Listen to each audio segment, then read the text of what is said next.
everybody, I'm Amy from the Cauldron, and today I'm going to be doing some solar dyeing as we are in the middle of a heat wave in the UK.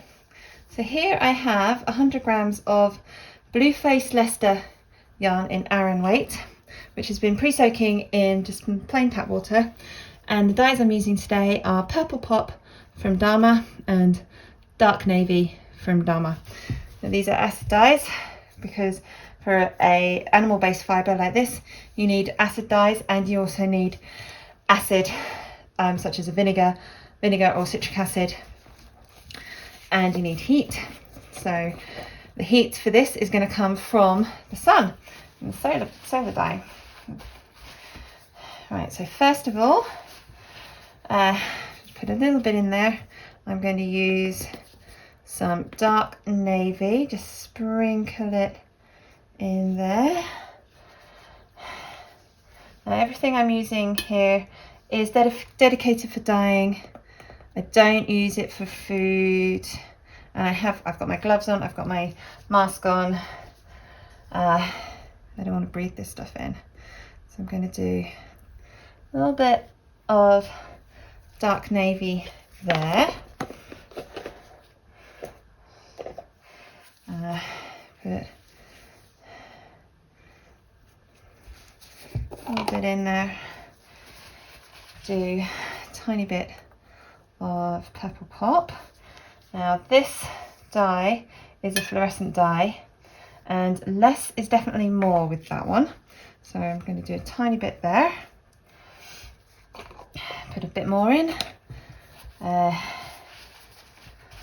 add some more dark navy.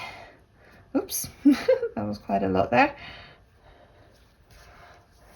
Trying to get it on each side, so put it there. Tiny bit more. Okay, and I'm going to put the rest in and finish off with some Purple Pop right on the top here. Now the best advice I've been given for dyeing, when it comes to dyeing, is you can always over dye.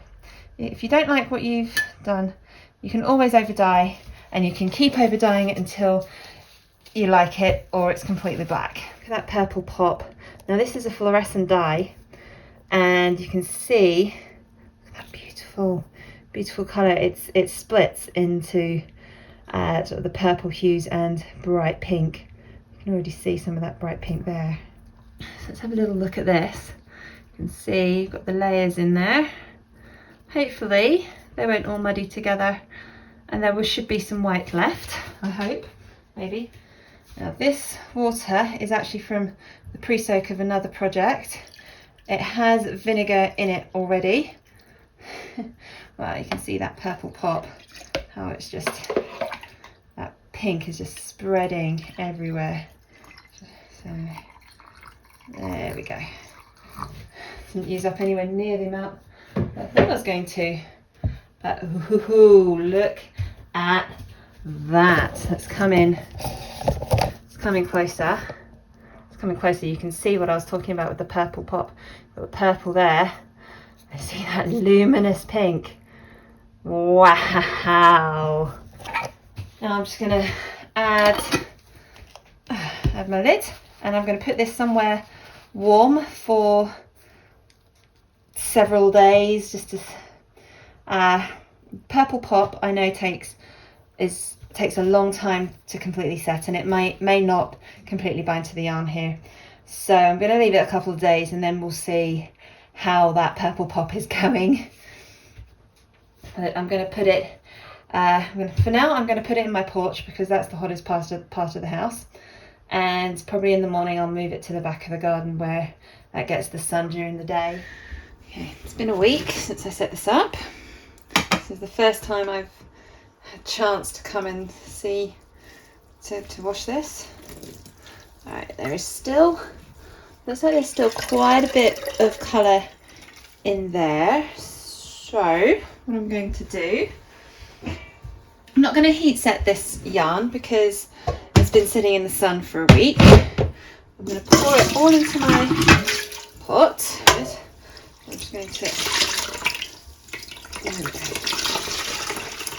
squeeze all the liquid out of this, and I'm going to grab another skein of yarn and see if I can dye something with what we've got left in here. There's probably looks like there's more colour in there than there actually is, but I still would like to do that. Just put this to the side and let's get on with washing this. It's just some cool tap water, a little bit of runoff.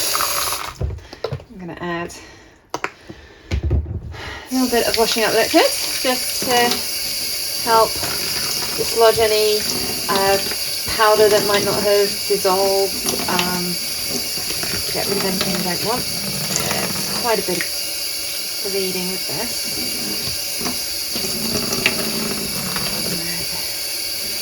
So now I know purple pop can bleed quite a lot, so there's a lot of blue in this as well, so perhaps dark navy can bleed quite a bit, I'm not sure. I'm just going to keep rinsing this through, add a little bit more freshen up liquid just until the water runs clear. And here is the finished yarn. Now, as I was washing this, I saw a lot of blue bleeding and I wondered if I had gone a little bit overboard on the dark navy, because I was expecting the pink from Purple Pop to be the colour that was not binding as much to bleed out. And I wondered if the dark navy was just going to completely overwhelm this yarn. But I'm very, very happy that we still have some lovely purple patches coming through, and there's some lovely deep navy patches in there as well. I think it's worked quite well. I think if I do this, I will do this colour combination again, and I definitely won't use quite as much dark navy as I did. And the leftover dye I did use, I dyed this. I dip dyed this yarn. This will be in another video coming out at some point, I don't know when. So you can see again there was a lot of the blue, and I didn't notice any pinks in this at all as I was dip dyeing it, but it's a lovely contrast to what I've got here, so I'm very happy. Thank you so much for watching this video. I really hope you enjoyed it. Please do click like and subscribe to my channel. I produce a new dyeing tutorial every Monday.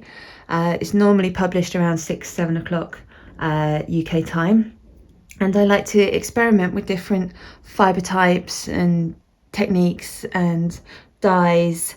So every week there'll be something different. Sometimes I'm dyeing yarn, sometimes I'm dyeing cotton, sometimes it's embroidery floss, or occasionally I dye clothes for my family. So every week there will be something different. Thank you so much for watching.